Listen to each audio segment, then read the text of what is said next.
Media. Michael, do you have some advice for Mark Zuckerberg? Because as you know, everyone's talking about fake news, and he says he's going to make a big push and try to get rid of it, but it's not so easy. Right. So, ironically, this is not necessarily advice for Mark Zuckerberg, who may not want to go this far, because one of the major solutions to the problem he's facing is to open up the algorithm, right? It's a non-transparent algorithm that runs the metrics determining which posts get prominence and which don't, which feeds they go to, which echo chamber they land into.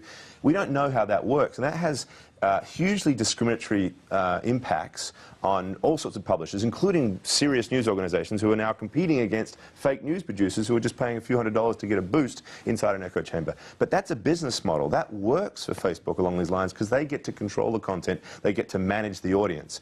So there's a very important consideration here for how we as a society want our platforms to look. We need them to be open. We need them to be able to evolve in the way that we're talking about our immune system, so that it's able to recognize these challenges and internally deal with them.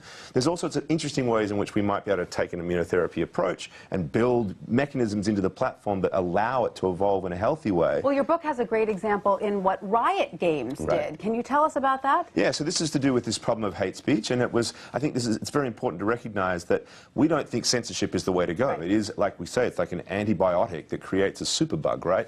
The thing to do is to allow us to expose ourselves to these problems, but at the same time, we can create democratic infrastructure like Riot Games did, where they asked everybody in the social network to define what they thought was hate speech, to come up with a voting record of what was good or bad speech, and then build mechanisms like, automatic AI things that just give reminders to people saying, hey, this isn't actually a healthy way to speak.